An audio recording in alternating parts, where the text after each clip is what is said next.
Mesdames, Messieurs, bonsoir et bonne année à vous et bienvenue au cœur du mystère.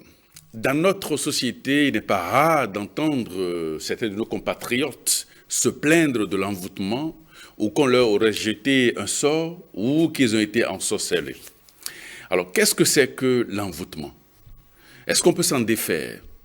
Dans un instant, nous donnerons la parole à un spécialiste pour plus de précision.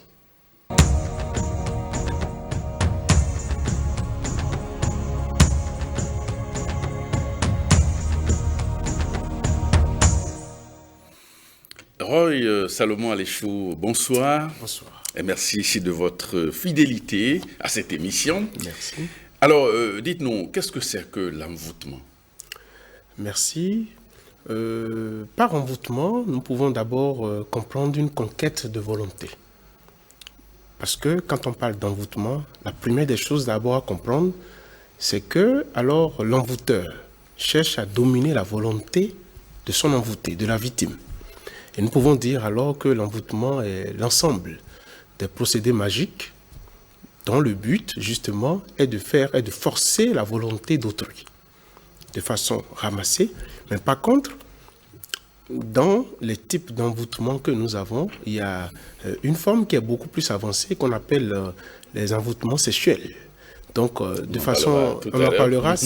Donc, de façon globale, on pourrait dire que les envoûtements, ou qu'un envoûtement est l'ensemble des procédés magiques, justement utilisés dans le but de forcer la volonté à une autre personne, de façon très ramassée. Et c'est dans ça qu'il nous donne maintenant accès à tout ce qu'on pourrait déterminer comme étant les différents types d'envoûtements et autres. Voilà. Il y a des gens qui n'y croient pas. Quand on parle d'envoûtement, pour certains, c'est de la fabulation, on hallucine, ils n'y croient pas. Comment comprenez-vous leur réaction? Non, leur réaction, elle est tout à fait normale, vous savez. En réalité, je dis toujours que tous nos raisonnements sont liés à notre niveau de conscience. On dit souvent qu'on ne sent le danger que lorsqu'il vous atteint de très proche.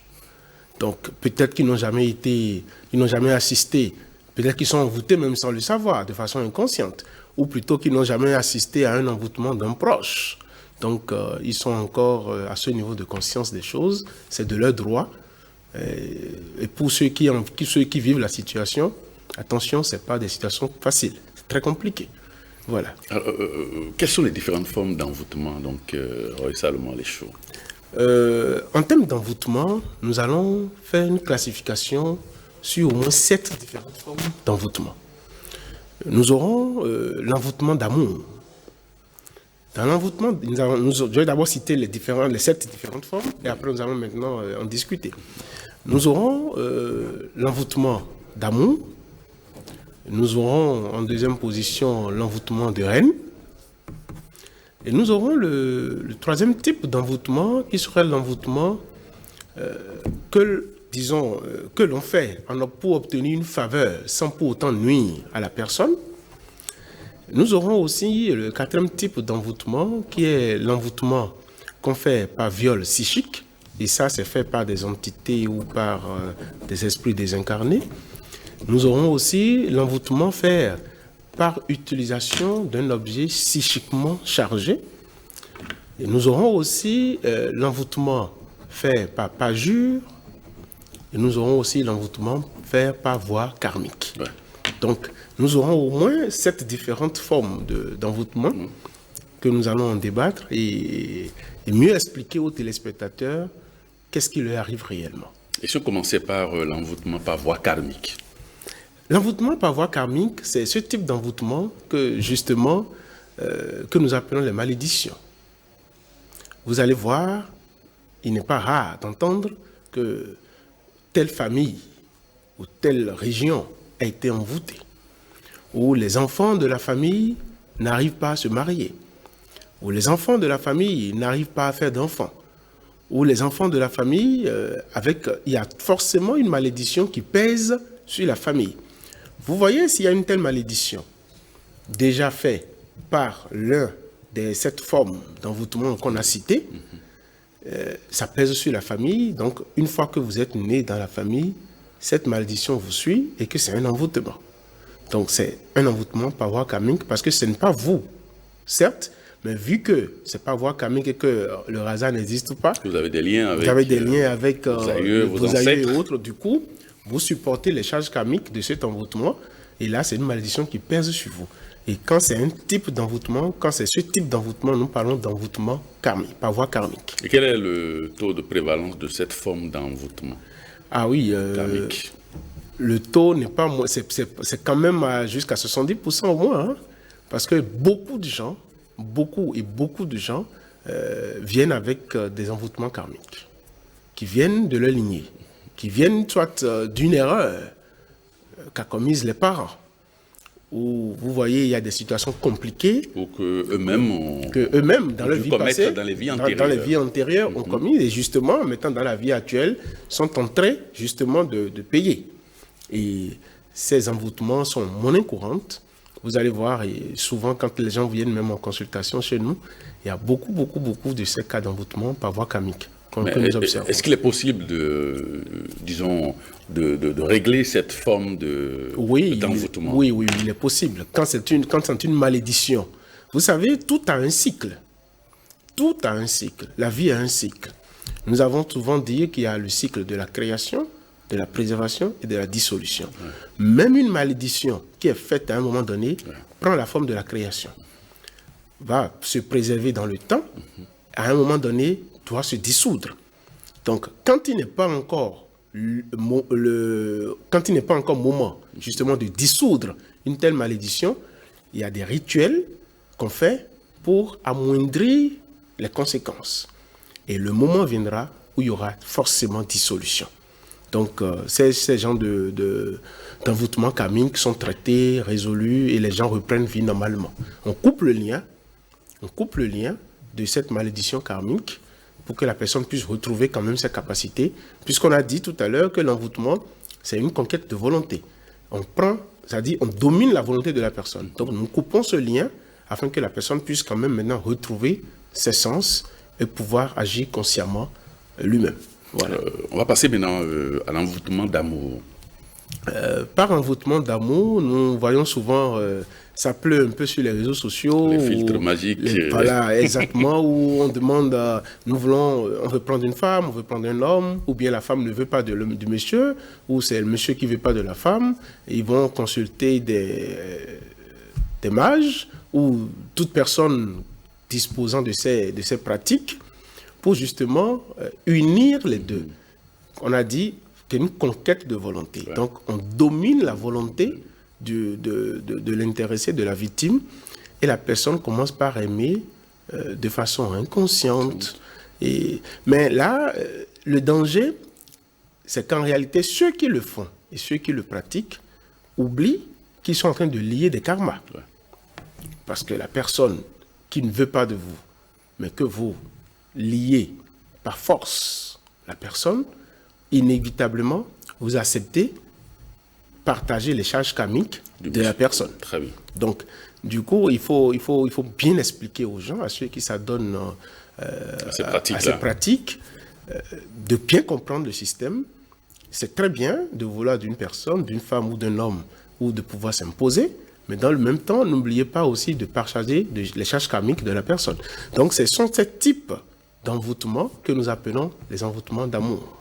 Voilà. Oui, cette forme d'envoûtement, elle est assez répandue dans notre société par les phénomènes de bothémie, de minage sexuel, ou dans certaines contrées, il y a des pratiques occultes que les gens font, soit pour que la femme leur appartienne pour toujours, ou que l'homme leur appartienne, ou parfois, quand il y a des actes, disons-le, d'infidélité, parce qu'on aurait mis, entre guillemets, des cadenas sur la femme. Comment on peut comprendre ces pratiques-là? Vous savez, en réalité, je dis toujours que ce sont des actes d'ego. Nous devons transcender ces choses et savoir que nous sommes libres. Mais les gens ne veulent pas être libres. Ils veulent toujours se conditionner. Mettre une femme par force ou mettre un homme par force chez vous, c'est vous conditionner. Vous n'êtes pas libre. C'est vrai qu'il arrive des moments où nous jugeons cela nécessaire. Ou par exemple, vous avez une situation devant vous où, après consultation, vous voyez que c'était prévu cette union. Et que, peut-être pas des actes d'envoûtement. D'ailleurs, il y a discorde. Là, vous n'allez pas vous allez désenvoûter certes, mais vous allez encore réenvoûter afin d'unir et de sceller les liens. Dans ces cas, c'est compréhensible. Mais quand on ne fait même pas un check-up sur la vie karmique de la personne, et parce que peut-être la personne a les moyens matériels de ce jour qui peut-être ne vont pas durer. Et là, on se met à s'unir avec une telle personne, on partage ses charges karmiques. Après, la vie commence par être très dure parce qu'on n'a aucune idée des charges karmiques de la personne. C'est très répandu au jour d'aujourd'hui et ce n'est pas manque d'informations, pas manque de connaissances que je pense que tout le monde s'adonne à ces genres de pratiques.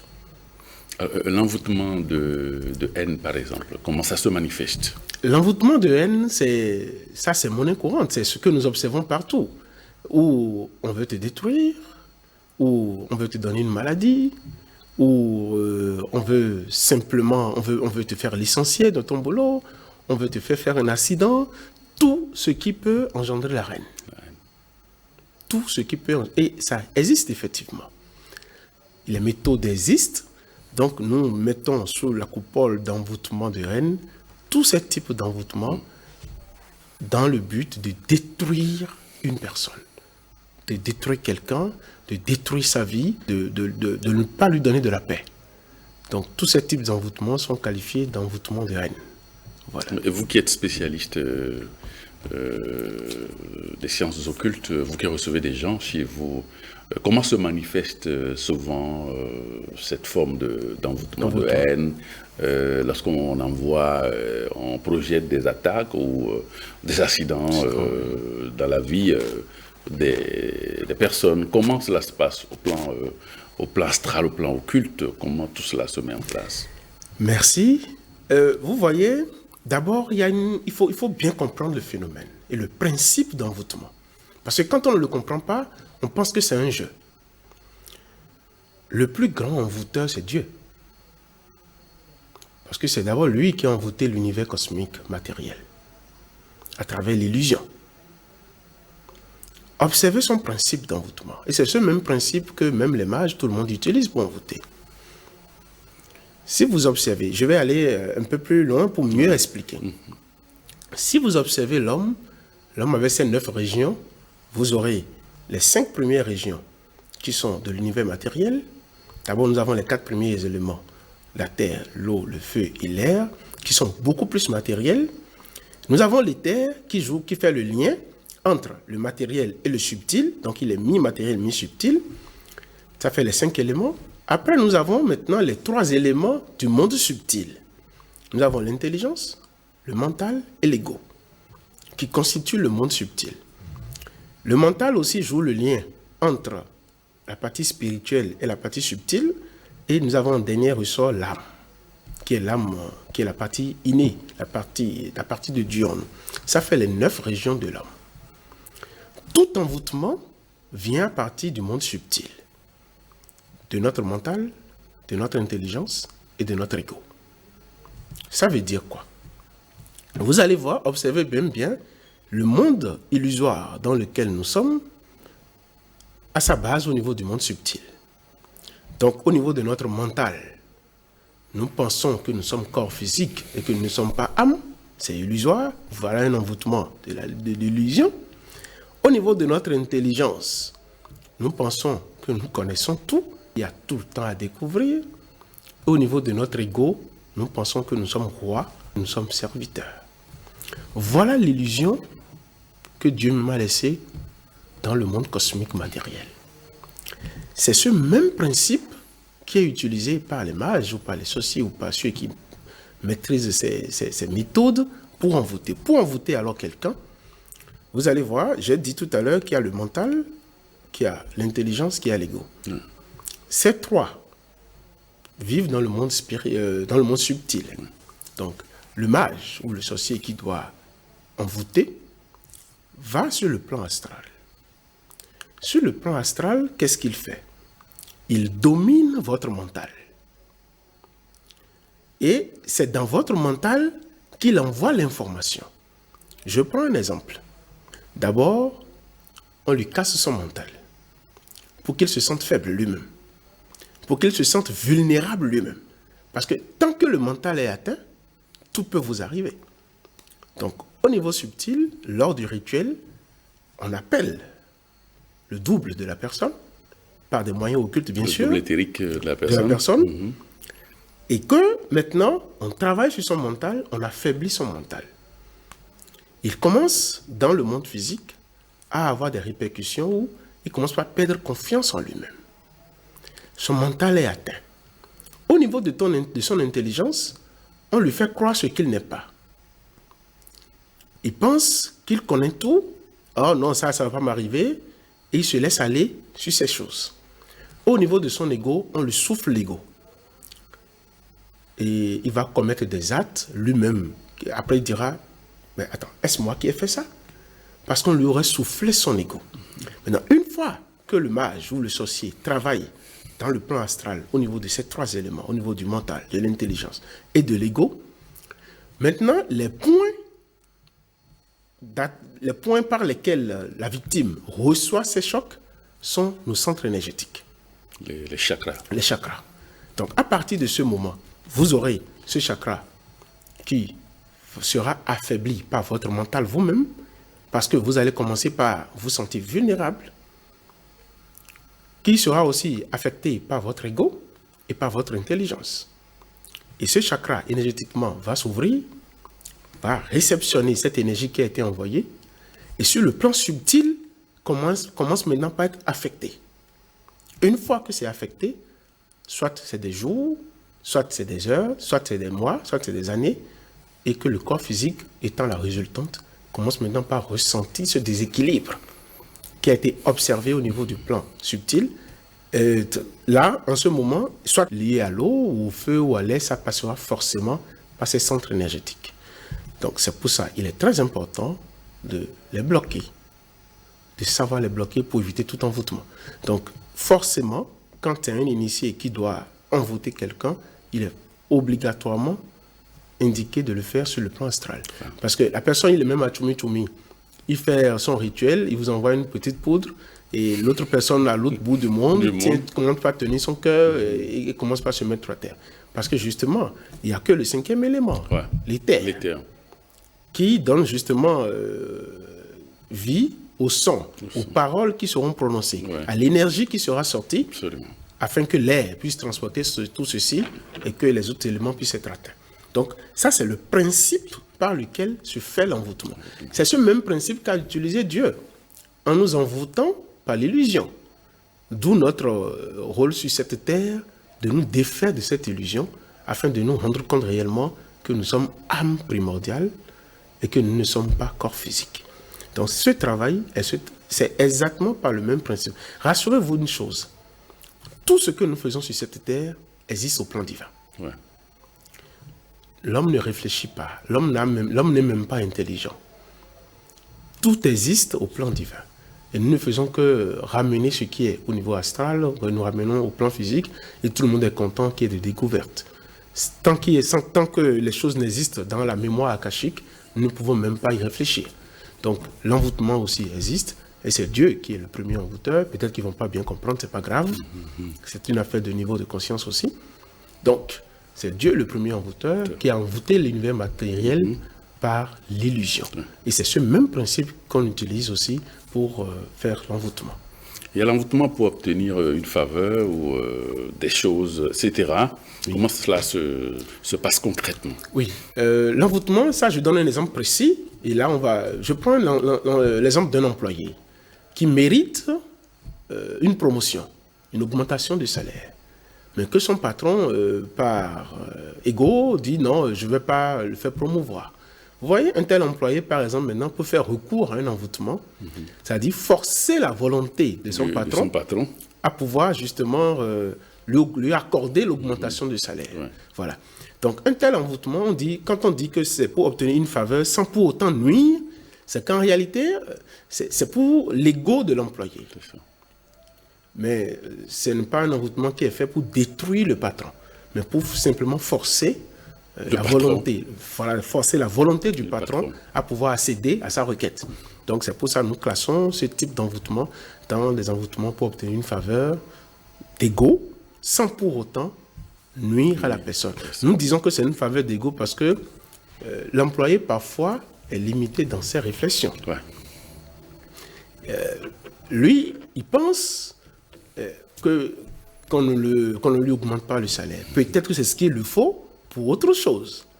Mais si il n'y a pas une... C'est pour ça qu'on dit il faut faire une considération derrière toute chose. C'est très important. Donc, c'est pour ça qu'on dit que c'est une faveur d'ego. C'est par rapport à ce que lui, il veut. Donc, il va consulter ceux qui sont spécialistes dans ce domaine, qui vont envoûter son patron, qui vont forcer sa volonté à pouvoir lui accorder cette promotion. Cette augmentation. Alors, on va parler maintenant de l'envoûtement par viol psychique.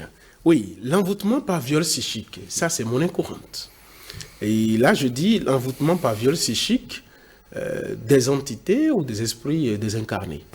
Et vous allez voir, vous entendez certaines personnes qui, dans leur sommeil, tiennent des rapports sexuels avec des entités. Avec des esprits désincarnés. Oui.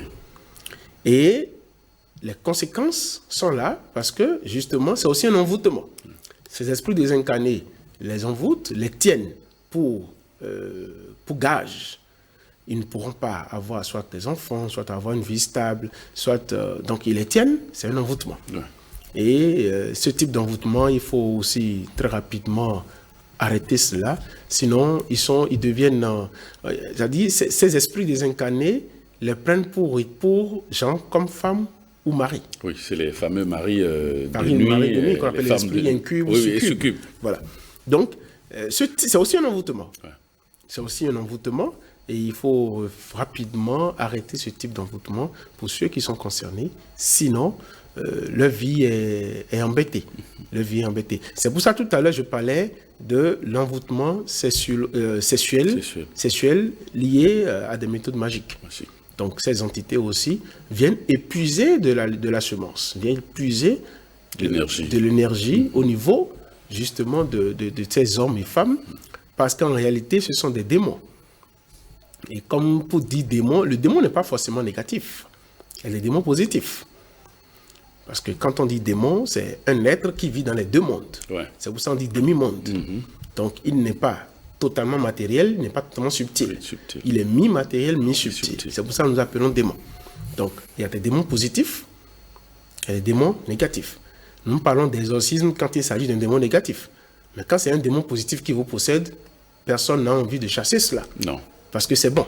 Voilà. Donc, quand les esprits incubes et succubes sont classés dans les démons négatifs parce qu'ils viennent puiser de la semence, de l'énergie primordiale de l'être de la victime, et la victime est dépourvue d'énergie, ne peut pas avancer, ne peut pas faire les choses comme cela se doit, et il n'y a que eux qui puissent donner des semblants d'évolution à la victime.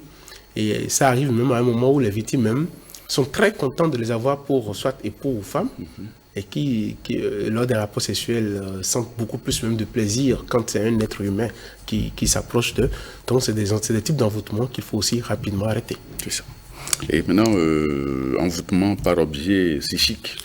Oui, il y a l'envoûtement par objet psychiquement chargé. Oui. Voilà. Aujourd'hui, vous voyez souvent, dans notre langue, on dit oui. Voilà, des objets et autres qu'on utilise pour envoûter quelqu'un. Ouais. Voilà, donc c'est ce type d'envoûtement qui, aujourd'hui, les gens sont dans leur chambre, ils sortent le P ou des objets psychiquement chargés et qu'ils envoûtent des gens avec. Et effectivement, pour ceux qui sont faibles d'esprit, ils reçoivent les énergies, les attaques, ce qui est normal. Et après, donc, effectivement, il y a ces cas d'envoûtement qui arrivent qu'on doit aussi arrêter. Donc, parce que tout le monde aujourd'hui maintenant, parce qu'il n'y a plus une maîtrise Et tout le monde arrive à faire ces objets psychiquement Oui, chargés, les poupées, n'importe où et les autres. poupées chargées et Les tout. chargés, les poupées chargées à qui on demande, il faut mettre des aiguilles, Oui, et voilà. voilà, donc tout. Et un ruisseau. Un ruisseau. Oui, tout ça, c'est des objets psychiquement chargés. Ouais. Quand on va le faire au pied d'un arbre, tel ou tel, et puis on appelle le nom de la personne, tout ça. Donc, c'est aussi un type d'envoûtement que nous appelons l'envoûtement par objet psychiquement chargé. Voilà. Et je ne sais pas, on parle souvent aussi d'envoûtement triangulaire. Oui. Comment cela s'explique? Ah, vous savez, les envoûtements triangulaires, comme le nom l'indique, ça fait un envoûtement de 3 phases. Si nous ramenons ces 3 phases au plan physique, nous avons le corps physique, le corps subtil et le corps spirituel. Ces envoûtements sont denses. Parce que ces envoûtements vont jusqu'à emprivoiser le corps subtil de la personne. Et c'est ce type d'envoûtement que font les sorciers d'un haut niveau. Là, ce n'est pas seulement un envoûtement qui est fait, mais on arrive justement à mettre en prison votre corps subtil. Ce n'est pas l'âme. Personne ne peut toucher l'âme. L'âme, très bien. Personne ne peut toucher l'âme. Ce n'est pas possible. Mais par contre, l'âme, en quittant l'âme, nous atteignons sur le corps subtil. Donc c'est ce corps subtil, étant dans le monde astral, que ces sorciers, quand même, qui sont très avancés, peuvent maintenant manipuler. Et arriver même à emprisonner. Mais quand c'est emprisonné, ça a un impact, c'est-à-dire l'âme, qui doit normalement vraiment libérer l'énergie, est totalement pas touchée, mais c'est un peu comme si on mettait des isolants. Ouais. Totalement au niveau de... Donc, du coup, ces types d'envoûtements sont beaucoup plus avancés. Et là, il faut vraiment un spécialiste qui puisse faire le détachement, d'abord au niveau subtil. Là, il faire un voyage astral, conscient, de façon mystique, où il va dans la région du cercle, pour justement aussi utiliser ce qu'on lui a donné aussi au niveau spirituel et récupérer l'âme. Pas l'âme, mais récupérer le corps subtil de l'intéressé et pouvoir le ramener dans son plan énergétique. Voilà. Est-ce qu'il s'agit là de la forme d'envoûtement qui est parfois pratiquée dans des ordres, dans certaines sociétés secrètes où il est question de contenir les fidèles pour qu'ils n'aillent pas ailleurs ou qu'ils ne sortent pas du cercle pour aller faire des révélations ou peut même aller contre les enseignements de la loge auprès des sociétés secrètes? Oui, vous voyez, comme je le dis toujours, l'on ne fait pas ce qu'on veut. Avant d'entrer dans un cercle initiatique, il faut savoir là où vous mettez les pieds. C'est très bénéfique, ces cercles, parce qu'on vous enseigne. Vous avez la connaissance. Profitez de l'égrégore. Vous profitez de l'égrégore. Et ça tombe sur l'autre type d'envoûtement, l'envoûtement papageux. Parce qu'une fois quand vous appartenez à un cercle initiatique, vous prenez des engagements. Ouais. Vous dites des choses de votre bouche. Votre chakra de gorge est activé par une certaine forme de rituel. Ouais.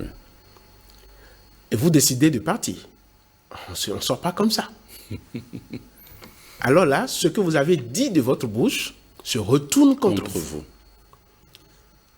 En réalité, l'ordre n'a rien à faire avec vous. C'est vous-même qui avez pris, disons, ces engagements. Ouais, ouais. Donc, vos propres propos se retournent contre vous. Et il faut reconnaître que, étant dans des organisations mystiques et spirituelles, c'est des gens très avancés, très organisés. Et comme on dit, c'est une association d'hommes capables de garder des secrets. Donc, si vous n'êtes pas capable de garder des secrets, ce n'est pas votre place. Donc, si un jour vous pensez qu'il faut les divulguer, je pense qu'il est très normal que l'envoûtement de papageux soit de plein pouvoir. Soit activé. Donc, voilà. Pour répondre à votre question, pour rester aussi... Voilà. C'est ça.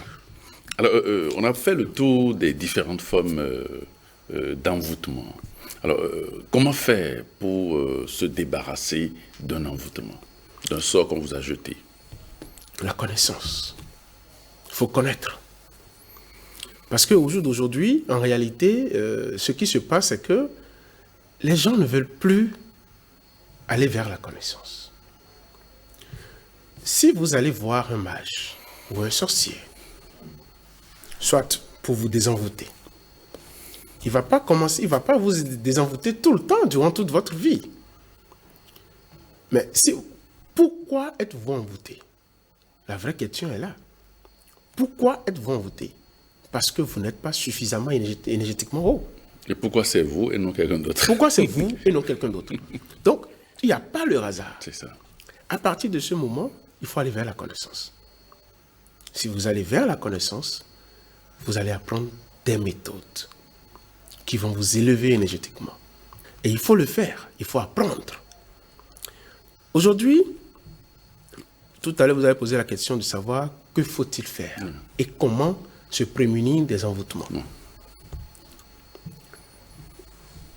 Si vous prenez un être humain, il doit se connaître, la connaissance de soi.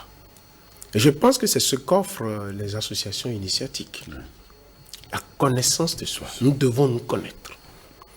Dans notre connaissance de soi, nous devons savoir qui sommes-nous. Comment bloquer les différentes énergies qui nous embêtent. Comment les bloquer et comment justement éviter que n'importe qui, un jeteur de sorts, puisse... Un sorcier puisse vous perturber. Parce que si vous ne faites rien, c'est normal que vous soyez à la merci de tout le monde. Et n'importe qui, peut-être, veut tester un peu ce qu'on lui a remis, bah, quand même, c'est pas possible. Il faut la connaissance. Il y a une forme d'envoûtement qui est très courant aujourd'hui et que j'observe que la plupart chez les femmes qui nous consultent, c'est que, et pareil pour les hommes aussi, hein, c'est qu'ils sont envoûtés, ils sont vidés énergétiquement. Vampirisés. Ils sont vampirisés par l'énergie sexuelle. Lors des rapports sexuels, il y a certaines personnes qui connaissent certains codes, à qui on a compris certains codes, qui les vident énergétiquement. Et ces femmes vont commencer, ou ces hommes vont commencer par chuter, l'aura ne brillera plus du tout. De façon vulgaire, on parlera de chance. Et puis, ça commence en quelques mois, en quelques années, vous allez voir une personne qui brillait très bien, aujourd'hui devient comme rien du tout, parce qu'à un moment donné, cette personne a été vidée énergétiquement. Or, l'énergie sexuelle est l'énergie la plus puissante de l'être humain. Et l'on a besoin de cette énergie. Donc, beaucoup de gens sont vidés de cette énergie. Il est nécessaire de faire au moins un contrôle de cela. De contrôler, est-ce que le taux énergétique au niveau de la semence de la semence sexuelle est à son comble. Sinon, il faut rapidement, par des rituels, ramener, reprendre au niveau cosmique toute personne qui ayant volé cette énergie, ramener ces énergies, sans quoi vous commencez par chuter. Les activités commencent par dégringoler, vous n'arrivez plus à vous sentir. Sans cette énergie, votre Kundalini n'a pas de force. Complètement désactivé. Ça ne peut pas alors brûler les négativités au niveau du centre énergétique. Ça ne peut pas dissoudre ces négativités. Ça ne peut pas les énergétiser. Et vous êtes alors sujet à tout. Là, les envoûtements viennent n'importe comment. Tout ce qui doit vous arriver, vous arrive. C'est une énergie que nous, dans notre tradition orientale, nous appelons le feu de la Kundalini. L'énergie serpent. Que nous élevons pour justement dissoudre ou énergétiser les centres énergétiques. Et là, facilement, vous pouvez éviter d'être à la merci de tout le monde. Mais je vous assure, il y a des rituels que quand vous les faites, mettez vos deux pieds, quiconque essaiera de vous envoûter sera foudroyé tout de suite. Le choc en retour. Le choc en retour. Ça, c'est au moins une loi très connue des occultistes. Et pour ce que je fais, on ne peut pas s'aventurer sur un tel chemin si on se laisse à la merci de tout le monde. C'est ça. Donc l'envoûtement, il est bien réel justement, mais il faut s'en prémunir. L'autre chose pour vraiment se prémunir de l'envoûtement, c'est de respecter les codes dharmiques. respecter les lois de la nature. Si vous respectez les lois de la nature est pour vous. Ouais. La nature n'acceptera pas justement que n'importe qui utilise ces éléments de la nature pour agir contre vous, puisque vous êtes en harmonie avec la nature. C'est ça. Donc c'est d'essayer autant que se peut à respecter les codes dharmiques, les lois de la nature, et le reste, de les soutenir par des rituels, il y a des mots clés, des mots de passe, des mots de pouvoir, que lorsqu'on communique, et même si vous êtes envoûté, que vous l'énoncez à un certain nombre de fois, vous renvoyez l'envoûtement automatiquement à votre envoûteur. Donc, ces choses, c'est pas méconnaissance que les gens souffrent de ces choses. C'est pas méconnaissance que les gens souffrent de ces choses. Sinon, aujourd'hui, si vraiment il y avait la connaissance nécessaire, les gens, on va même plus parler autant de systèmes d'envoûtement et autres, parce qu'il y aura des systèmes de sectes de protection terribles. Le système d'autodéfense. Nous sommes dans un monde de dualité. Il y aura pas que des hommes honnêtes dans la vie, hein, non. Mais à vous de savoir lire les signes. De savoir, pour vous approcher de quelqu'un, on ne se lance pas dans les choses n'importe comment. Il faut avoir quand même des moyens de contrôle. Et quand des gens viennent vous voir pour des cas d'envoûtement ou de sorcellerie et tout, est-ce que vous-même, vous n'êtes pas exposé? Parce que c'est des entités, vous livrez une bataille contre des entités. Elles ne vous feront pas de cadeaux, ces entités-là. C'est pas moi. J'ai beaucoup découvert. Tout à l'heure, je parlais de cercle de protection. Ouais. J'ai mis très loin ce cercle et je travaille avec des énergies données. Et ces énergies ne permettront pas ce que ça vienne me heurter. Si je suis heurté, ces énergies n'ont pas raison d'être, n'ont pas raison d'exister. C'est pour ça que je dis, il me revient moi-même d'observer les règles dharmiques pour être en harmonie avec ces énergies. Une fois en harmonie avec ces énergies, quand ça arrive, ils te donneront les conduites à tenir, quel rituel faire, quelle disposition prendre, et vous allez prendre cette disposition et vous allez gérer. Maintenant, quand c'est un envoûtement totalement karmique, et que là, la personne doit en vivre, on te dira de ne pas intervenir, de laisser. Ça dit ici, c'est une croix que la personne va porter. C'est une croix qu'il doit porter. Vous n'avez pas le droit d'intervenir. Parce qu'il ne faut pas... Si vous intervenez, vous pouvez intervenir et arrêter. Mais vous recevez... Non seulement vous recevez une partie de sa charge karmique, mais l'intéressé reviendra encore dans sa vie future. Forcément, il doit passer par là. Parce qu'en réalité, cette charge karmique, il doit le passer pour apprendre une leçon. Et tant que la leçon n'est pas apprise, la nature lui donnera toujours une autre occasion d'apprendre cette leçon. Donc, la nature lui donnera encore une autre occasion d'envoûtement pour qu'il apprenne cette leçon. C'est pour ça, quand c'est pour apprendre une leçon, alors on te demandera de laisser afin que la personne... C'est un peu comme quelqu'un qui veut perdre son emploi. Et il vient vous consulter et on vous dit non, c'est une charge karmique, il doit pouvoir perdre son emploi pour apprendre une leçon, peut-être sur 2 ou 3 ans. Si vous faites quelque chose et que peut-être son emploi, vous sauvegardez l'emploi, c'est pas grave, vous allez le sauvegarder pour combien de temps? Pour quelques mois ou quelques années. Mais ça finira par arriver. Il doit vivre cette situation, forcément. Donc il vaut mieux, alors dans ce cas, laisser les choses aller et lui donner des rituels pour rapidement dissoudre cela. Et l'aider à avoir par son mental comment accepter une telle situation, transcender, afin que les invisibles lui offrent quelque chose de mieux, rapidement. Parce qu'il n'y a que la zone de mental qui gère cette situation. Donc on n'a pas le droit de chercher à désenvoûter, coûte que coûte, toute personne qui se présente devant vous. Mais comment vous savez que c'est vraiment une croix que la personne porte? C'est pour ça que nous faisons une consultation. Et la voyance nous révèle cela. À travers les entités, nous révèlent qu'on peut aller vers... Si c'est, disons, un envoûtement karmique, on nous explique pourquoi. Et on explique aussi, justement, au client pourquoi telle charge et pourquoi il doit le supporter. Maintenant, s'il pense il peut passer de charlatan en charlatan, hein, il ne va pas s'en sortir. Hein. Et en ce moment, il dira que les gens prennent son argent. Parce que s'ils ne veulent pas lui dire la vérité, ils vont prendre son argent, mais ils ne pourront pas. Parce que c'est karmique. Et là, ils ne pourront pas. Et la meilleure manière d'atteindre la lumière, c'est d'apprendre à la personne à l'élever à son niveau de mental pour comprendre ce qui lui arrive. De transcender dans sa zone de mental et facilement il transcende la situation. On peut l'accompagner avec certains rituels pour quand même dissoudre un peu, tant soit peu quand même les conséquences de sa charge karmique. Mais dire qu'on va arrêter totalement, c'est une erreur. Et pour un initié, il n'est pas conseillé d'aller dans ce genre d'erreur. Vous allez vous charger karmiquement pour rien. Voilà. Respectez les règles dharmiques, c'est-à-dire les règles de la nature, d'éviter de faire un certain nombre de choses, c'est-à-dire de tuer, de respecter un tant soit peu les règles dharmiques. Merci Roy Salomon Aléchou, spécialiste des sciences occultes. Merci de nous avoir apporté ces précisions et vos éclairages sur la question de l'envoûtement et du désenvoûtement. Merci et à très bientôt. Merci. Amis téléspectateurs, merci de nous avoir suivis et on se retrouve très prochainement. Ah, c'était fort, hein, en tout cas.